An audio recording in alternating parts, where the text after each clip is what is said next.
The sun over the Arizona Territory in the autumn of 1893 was a hammer of brass, beating the heat into the earth until the very stones seemed to sweat.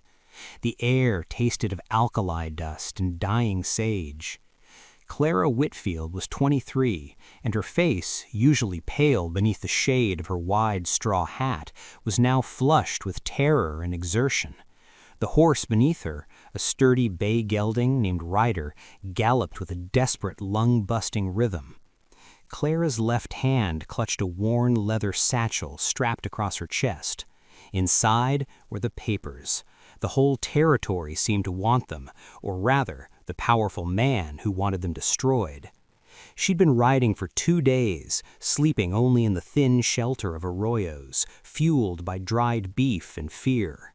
Her late father, a modest surveyor with more integrity than wealth, had left her these documents, proof, he'd scribbled in his final shaky note, that Silas Crow was not who he claimed to be, and that his land claims were built on a swamp of legal quicksand. Silas Crow. The name tasted like grit on her tongue. A land speculator who owned half of Flagstaff and whose gaze stretched out over the vast, desirable acres of the plateau. He had sent men, thugs really, with the blank eyes of hired muscle. "They're gaining," she whispered to Ryder, urging him on through the scrub brush and scattered cholla. Up ahead, the land grew rockier, unforgiving. Clara pushed the bay toward a narrow cut in the rocks, a potential shortcut. Her nerves were frayed, her muscles screamed, but she felt a fierce resolve. Her father had died protecting this truth. She wouldn't let it be for nothing. Then the world shattered. A sudden sharp thwack sounded, like a whip cracking too close. Ryder screamed, a hideous high-pitched sound of pure pain, and went down in a sickening rolling mess of limbs and leather. Clara was thrown clear, skidding across the hard, dusty ground, the breath driven violently from her lungs. She lay still for a moment, smelling the metallic tang of blood and the sharp scent of crushed sage. She forced herself up onto her elbows, dizzy. The wire. A thin strand of unforgiving barbed wire, strung low between 2 inconspicuous boulders, had been hidden in the tall grass. It was a vicious, illegal tripwire, likely meant to discourage stray cattle, but now it had crippled her mount, and, she soon realized with a rising tide of nausea, had badly hurt her. Her right leg was on fire. "Ryder!" The bay was struggling, tangled in his tack, his breathing ragged. He wouldn't be moving much further. Clara crawled toward the cut in the rocks, dragging her protesting leg, and pulled herself into the sparse shade of an overhang. She pressed her back against the cool stone, clutching the satchel. The pain was a relentless, pulsating drum. She looked down. Her riding skirt, heavy wool and canvas, was torn open from knee to thigh. A flap of flesh and fabric hung loose. The wound was long, jagged, and bleeding freely, soaking the material a deep, terrifying crimson. Panic, cold and absolute, gripped her. They were hours from Flagstaff, miles from the nearest homestead. She was alone, bleeding, and the men Crow had sent would be upon her soon. She fumbled with the scarf at her neck, trying to tie it around the wound, but the blood slicked her fingers and the pain made her hands tremble uncontrollably. She closed her eyes, biting down a scream. This is it. A low grating sound, like old leather against dry wood, drifted to her. A deliberate, slow approach. Not the reckless pounding of Crow's riders. Clara froze, heart hammering. She slid her hand to the small Derringer pistol she kept tucked into her waistband, her knuckles white. The shadow that fell across her was immense, cutting off the sun. He was old, not just aged, but old in the way the mountains were old, weathered, cracked, and solid. His name was Ezekiel Rollins, though everyone in the territory who knew him called him Zeke. At 61, he was a walking testament to the frontier's brutality and beauty. He stood tall, with the powerful, slightly stooped frame of a man who had spent his life swinging an axe and throwing loop. His face was a road map of wrinkles, dusted white with a 3-day stubble, and his eyes, a startling, faded blue, were deep set beneath the brim of a battered Stetson. He was carrying a rifle, held easy in the crook of his arm, and leading a sway-backed mule laden with supplies. Zeke saw the fallen horse, the hidden wire, and the girl huddled beneath the rock in a single practiced sweep. He saw the arterial blood loss and the growing pallor of her skin. He didn't speak. He simply stood, assessing. Clara raised the pistol, her hand shaking too violently to be accurate. "Don't come closer," she croaked, the sound weak and pitiful. Zeke stopped his approach. "Girl, put that toy down. You're bleeding out." His voice was a dry rasp, like stones tumbling down a slope. "Stay back. I know who you are. Crow sent you." Zeke snorted, a brief, dry sound that might have been a laugh. "Silas Crow? That fat little toad couldn't pay me enough coin to track a mule, let alone a wounded girl." He glanced toward the east, listening.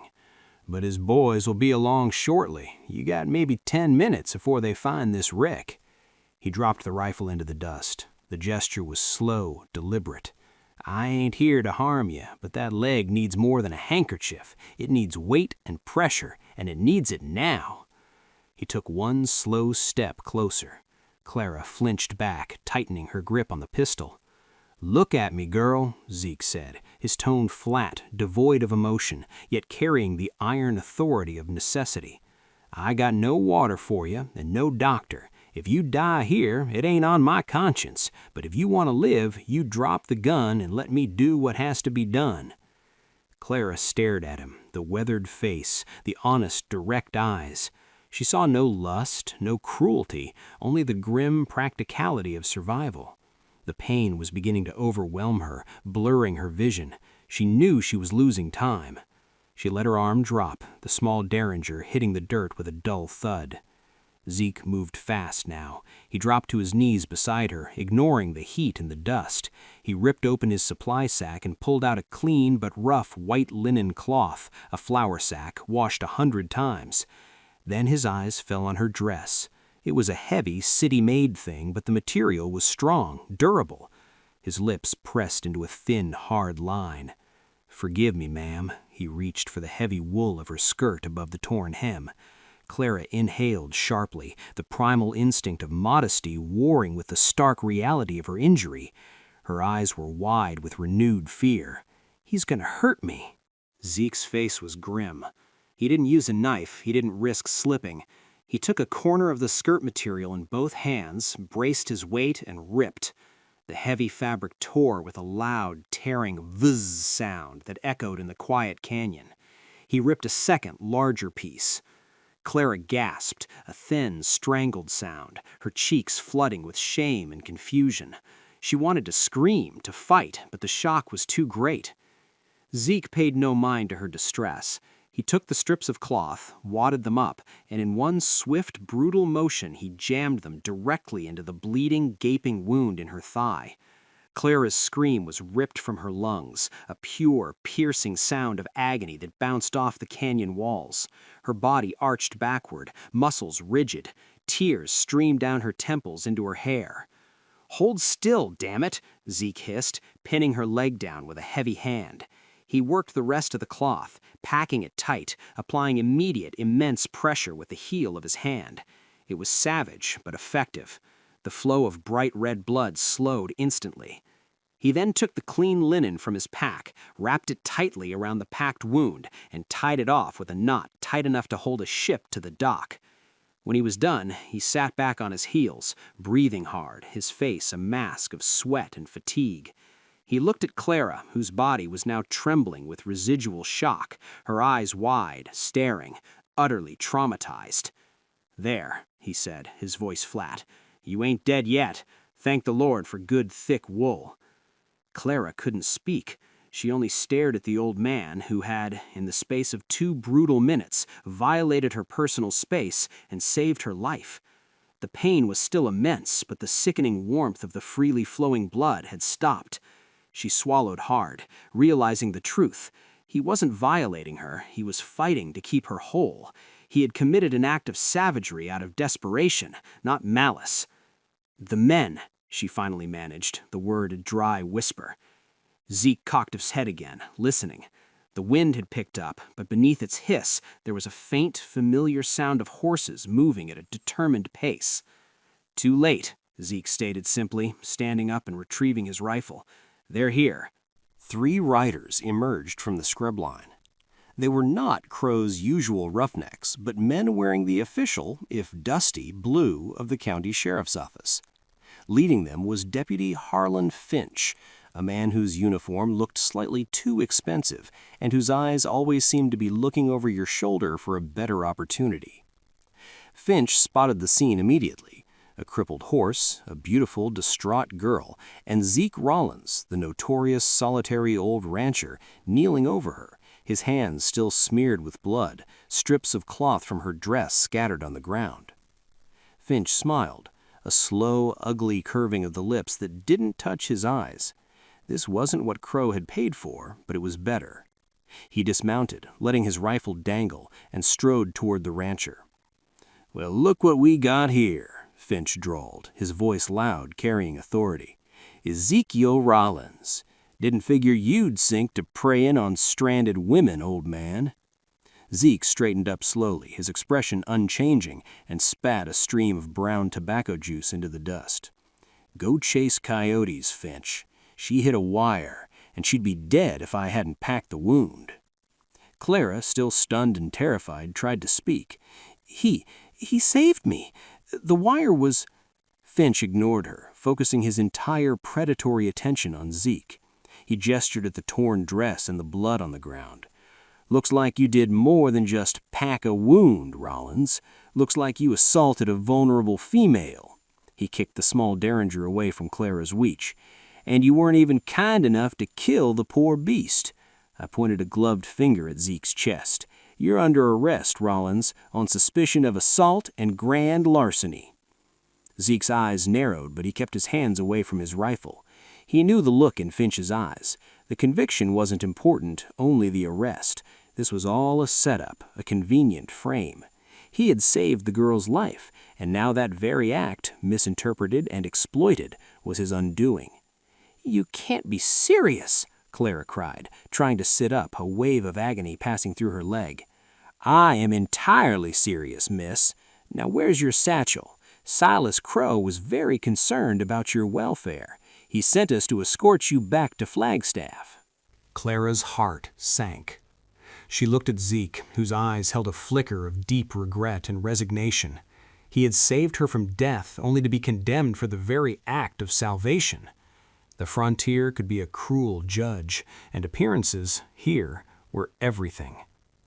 As Finch's men roughly bound Zeke's wrists with leather thongs, Zeke didn't resist. His mind, however, was already working, cold and precise. He caught Clara's eye for one brief second, a message passing between them. Be careful. As one of Finch's men helped Clara onto a saddle, steadying her painful leg, Zeke was jerked away. "You'll pay for this, Finch," Zeke said, his voice quiet but sharp.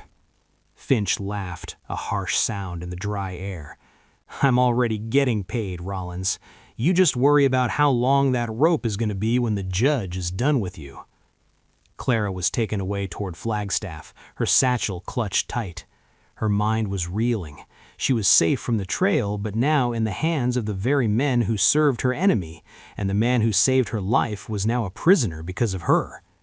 And she was oblivious to the tiny, crucial piece of paper, a folded slip from her father's ledger detailing the exact location of Crow's biggest fraud, tucked deep by Zeke's quick and careful fingers beneath the layers of linen and torn skirt fabric pressed tight against her wounded thigh. He had hidden the evidence in the emergency bandage, a final, desperate act of defiance and protection. The ride into Flagstaff was agonizing. The bumpy trail jarred Clara's leg, turning the packed wound into a throbbing fire. But the pain was secondary to the chilling realization that she was riding directly into Silas Crow's domain. Deputy Finch delivered her straight to the Flagstaff Hotel, Crow's unofficial headquarters. It was a massive, ostentatious building of rough-hewn pine and stone, entirely out of place in the frontier town, a monument to greed and ambition. Clara was ushered into a lavish, overheated parlor in the second floor. Silas Crow was waiting. He was a portly man in his late 50s, dressed in a black suit that looked expensive but felt restrictive. He did not possess the rugged leanness of a rancher or the worn efficiency of a lawman. He was soft, pale, and moved with a practiced, heavy air of entitlement. "Miss Whitfield," Crow purred, rising slowly. His smile was wide and practiced, yet cold enough to chip ice. "Such an ordeal. I have been terribly worried. That wicked old vagrant Rawlins, he won't trouble you again, I assure you." Clara stood stiffly, leaning heavily on a carved wooden cane Finch had provided. She tried to project strength she did not feel. "Ezekiel Rawlins saved my life, Mr. Crow. He is no vagrant, and he is certainly no criminal." Crow chuckled, a dry, dismissive sound. "My dear, you are in shock. The man was found standing over you, with your dress torn, his hands in your blood. Appearance is reality, Miss Whitfield, especially in a place like this." He gestured vaguely at the windows looking out onto the dusty street. "We do not have the luxury of complicated intentions out here. We deal in simple facts. He hurt you, or he didn't. The evidence suggests he did." "The evidence is a lie," Clara insisted, swaying slightly. "Perhaps, but it is the truth the hanging judge will hear." Crow moved closer, his scent a mix of expensive cologne and cigar smoke. "Now, let us move past this regrettable incident. Your father, bless his meticulous soul, left you certain documents, papers pertaining to the validity of my acquisitions north of the San Francisco peaks." Clara clutched the satchel tighter. "I know what he left me, Mr. Crow, and I will not surrender them." "Nonsense." Crow's tone became sharper, losing its veneer of sympathy. "Those papers are meaningless to you. They are land surveys, legal codes, dry, complex nonsense. They mean money to me, hundreds of thousands of dollars. To you, they mean only danger.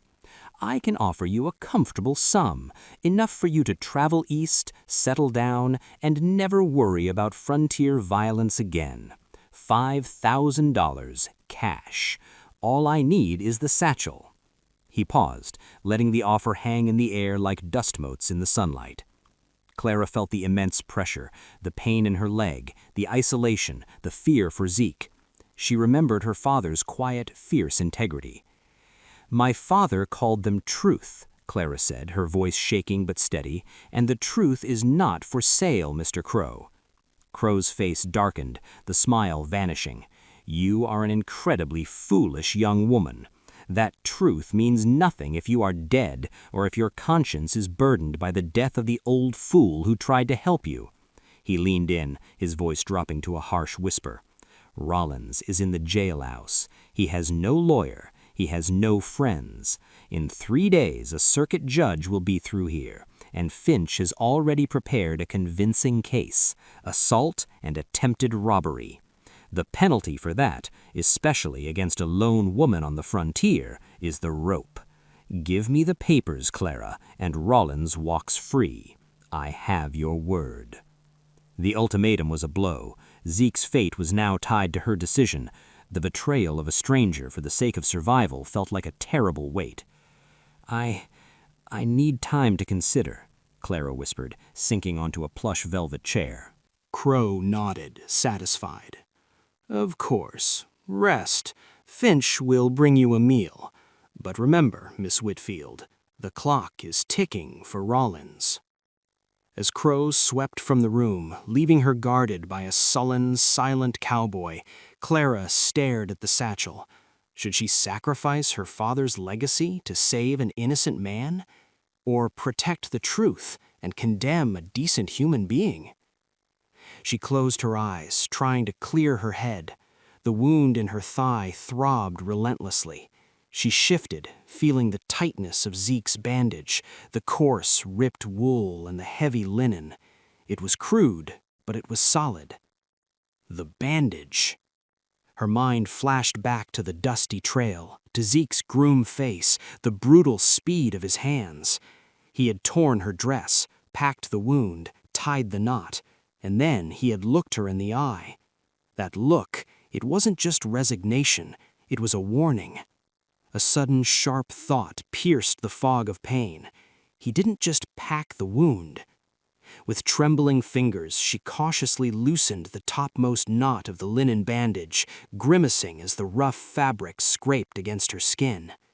She reached under the layers of cloth, deeper toward the gash. Her fingers brushed against something hard and flat, a tiny foreign object pressed against her leg. It was a small, tightly folded slip of paper, no bigger than a thumbnail, made of fine ledger paper. Clara carefully worked it loose. She unfolded it, her eyes squinting to read the minute script her father had used. It was a single line, coded, WL Sec 18, 4th quarter, EB, line 7, feet east.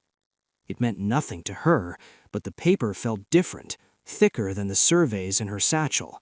This wasn't proof of fraud. This was an address, a location, a key. Her father had once mentioned keeping an extra copy of his most incriminating evidence hidden in a safety deposit box in Tucson. This was the location key to that box. Zeke had seen the men approaching, and in that desperate moment had moved the most crucial piece of evidence from the obvious satchel to the only safe place left, her body. The man had been willing to face the gallows to keep this secret safe. He hadn't given up, and she wouldn't either. The next morning, Clara was given permission to go downstairs to the lobby under heavy guard to take a simple breakfast. The lobby was grand, full of plush red velvet, heavy drapes, and the smell of rich coffee. It also has the local telegraph office, a small, caged-in booth tucked beneath the main staircase. The telegraph operator was a slight, nervous young man with spectacles perched on his nose, his nameplate reading Elias. He was hunched over his instrument, tapping out messages with the quick, efficient clicks of Morse code. He looked terrified of Crow's imposing presence, yet he possessed the quiet air of someone who took his work and the truth of communication seriously. Clara watched Crow across the room, talking to Finch. She had to act now. This was her only window. She limped toward the counter, moving slowly to draw attention to her injury and not her intentions. Her guard, a hulking man named Hank, followed her like a shadow. "I need to send a telegram, please," she said to Elias, her voice trembling slightly. "Yes, ma'am. To whom and the message?" Elias asked, avoiding her eyes. "To the east," she said, her tone deliberately loud for Hank's benefit. "To my mother, just a reassurance." She pulled out a crumpled pre-written note that read, "I am safe, but my affairs are complicated. Expect delay. Love, Clara." She handed the note in a silver dollar to Elias. As he reached for the money, she seized the moment. She leaned in, bringing her wounded leg closer to the counter, obscuring her movement from Hank with the drape of her heavy skirt. Her hand was quick and precise. She peeled the tiny, folded piece of ledger paper off her palm, sticky with dried blood and sweat, and pressed it firmly into the center of the telegram note Elias held. "And please," she whispered, her eyes pleading, "send this message first." She pointed to the note. "Then, please, Elias, read the paper I just gave you. The address on it, send it to the U.S. Marshal's office in Santa Fe. Just the numbers and letters. Do not tell anyone. It is a matter of life or death." Elias froze, his pale eyes finally meeting hers. He saw the desperation, the genuine fear, and the dark patch of blood seeping faintly through the bandage beneath her dress. He saw the corrupt deputy laughing with Crow across the room. He looked down at the note, his fingers feeling the small, stiff piece of paper beneath the regular telegram sheet. He was a clerk, a man of rules, but he was also a man who had seen Crow's operations up close. He nodded once, almost imperceptibly. "It will be sent, ma'am. Immediately." His voice was barely a breath. Clara breathed a silent prayer of thanks. She had tossed the coin, and now she could only wait for it to land. The jailhouse and the gallows' shadow. Zeke Rollins sat on a wooden cot in the Flagstaff jail, a grim stone box smelling of stale sweat and disinfectant. The bars were thick, and the silence was heavy, broken only by the incessant scratching of a mouse in the corner. He stared at the wall. Finch had tried to question him, promising him a quick, easy trial if he would only confess to having assaulted the girl and then fled when caught. Zeke only gave the same answer: silence, or a single, dry declaration: "I saved her life." He wasn't afraid of dying. He was afraid of dying unjustly. More than that, he was worried about the girl. He had seen the satchel, the way she clung to it. He knew Crow wouldn't let her leave town until he had it. He hoped his hasty act of concealment had bought her time. A key rattled in the lock. Finch stood in the doorway, chewing on the end of a long cigar, accompanied by a heavy-set, unshaven man Zeke recognized as a foreman on Crow's ranch. "Well, Rollins," Finch said, puffing a cloud of smoke into the cell, "hangman's rope is already being oiled, nice and fresh." "And the girl?" Zeke asked, his voice rough. "Miss Whitfield is safe. She's being well cared for by Mr. Crow. She's agreed to give him the papers he wants. She was very upset, Rollins. Said she couldn't live with your death on her conscience. She's a good Christian girl, after all." Finch smiled, a triumphant leer. "Sacrifice is a powerful motivator." Zeke's gut twisted. He knew Crow was lying to break his spirit, but the possibility that Clara had surrendered to save him felt real. It was what most people would do. "Don't give up, girl. It ain't about me. It's about the truth."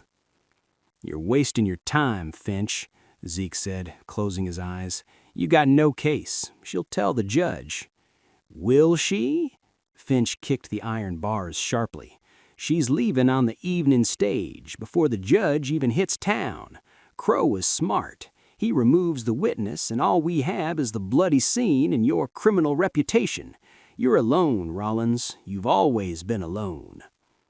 Finch and the foreman laughed, retreating down the corridor. Zeke sat in the dark, the scent of the cigar smoke slowly fading. Fear finally began to claw at him.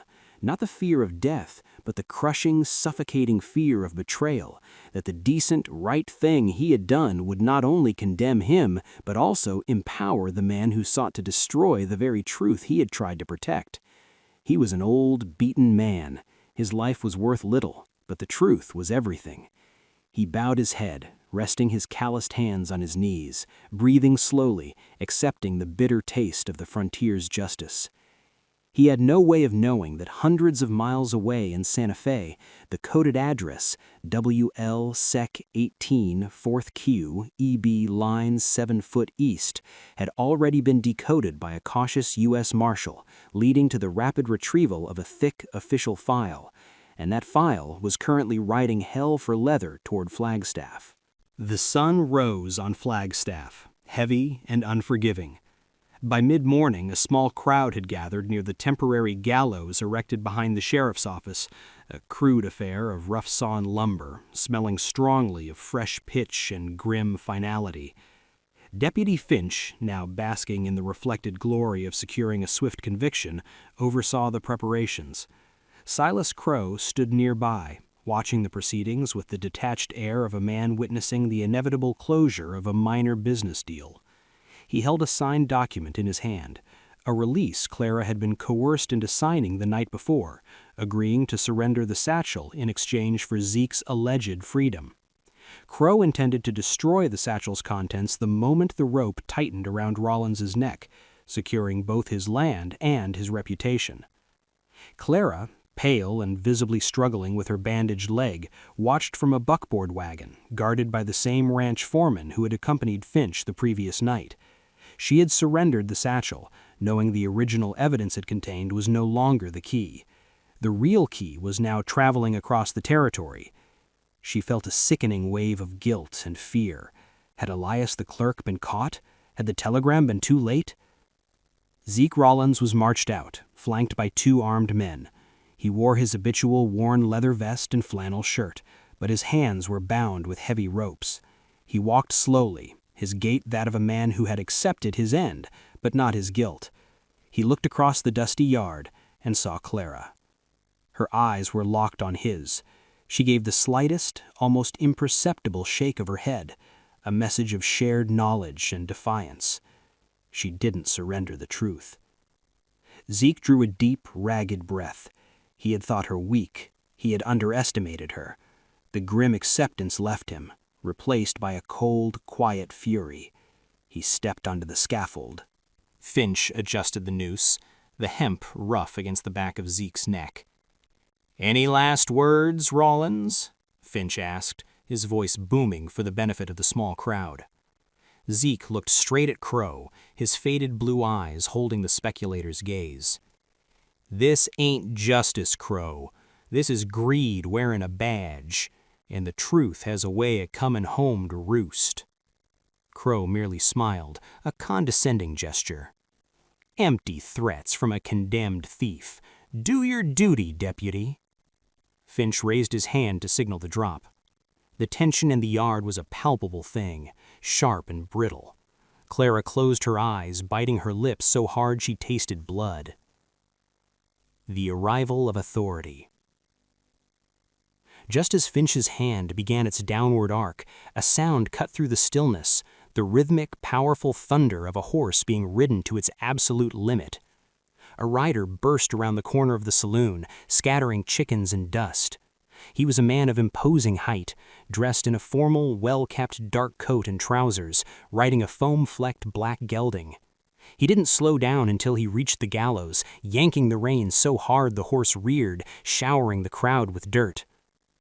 The rider was a U.S. Marshal, and he carried the authority of the federal government like a weapon. "Stop!" The marshal's voice cracked like a rifle shot across the square. He was weathered but younger than Zeke, with a sharp, intelligent face and eyes that missed nothing. He carried a heavy satchel, not unlike Claire's, but his was stamped with the official seal of the Department of the Interior. Finch froze, his hands suspended in the air. "Who the devil are you? This is a local execution. Federal jurisdiction has no business here." "I am Marshal Thomas Vance," the man stated, dismounting with swift efficiency. He strode toward the scaffold, his spurs ringing on the dusty boards. "I have every business here.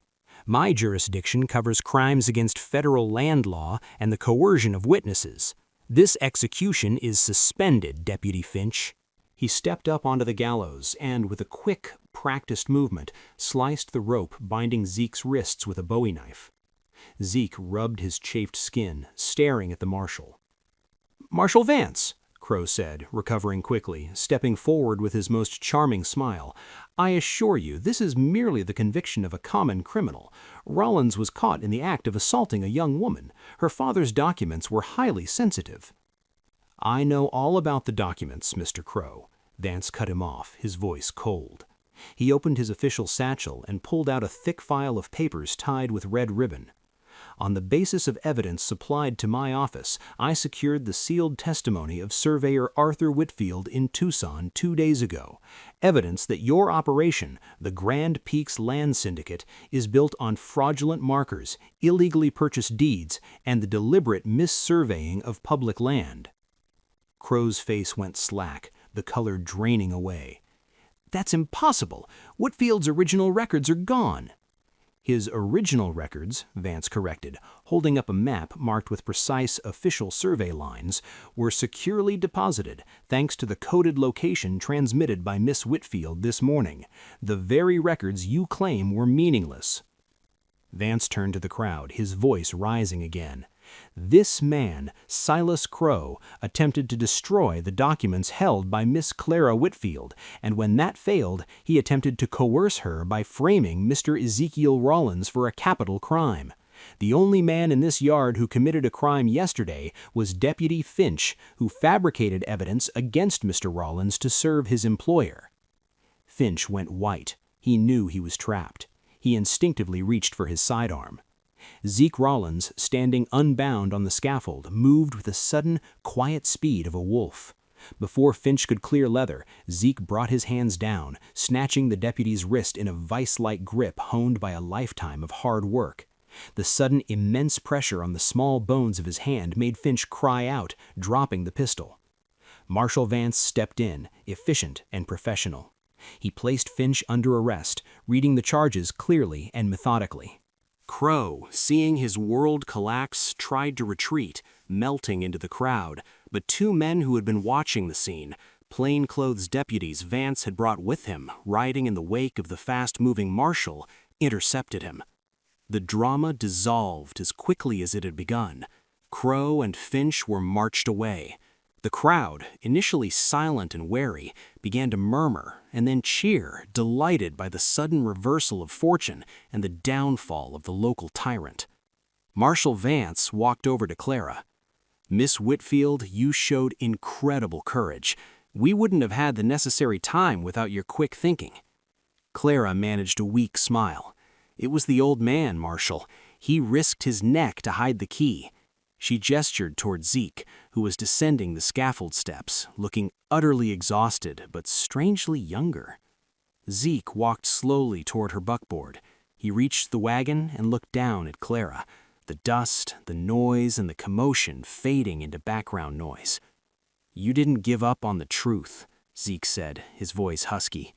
"You saved me," Clara replied, simply. "I couldn't let them hang you for it." A long silence passed between them, a wordless acknowledgement of the deep, immediate bond forged in pain, fear, and shared defiance. He had seen her at her most vulnerable. She had seen him at his most unjustly condemned. "Your leg," Zeke finally muttered, his practical nature reasserting itself. "The packing needs to come out now. It did its job, but it can't stay in forever. That wound needs a doctor." Clara nodded. "I'll see to it. Thank you, Zeke." "Rollins," he corrected gently. "The name is Rollins." "Zeke," she insisted, meeting his eye. "A friend."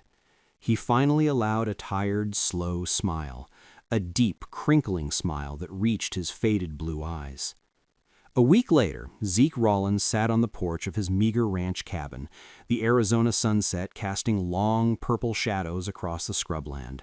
He was oiling his rifle, the familiar, comforting scent of oil and steel filling the air. He was free, his name was cleared, and he was, for the first time in years, at peace. Clara had left Flagstaff, heading east, the official report on her father's successful work in her possession. Crow's land claims were being systematically dismantled by the federal government, restoring millions of acres to the public domain and rightful small ranchers.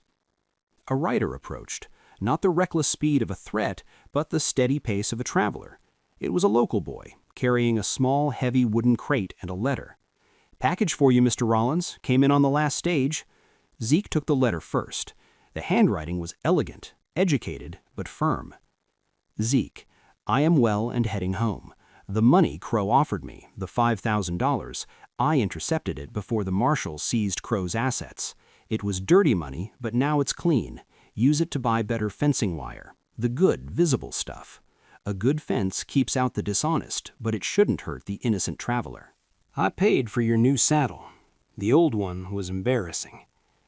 Thank you for everything.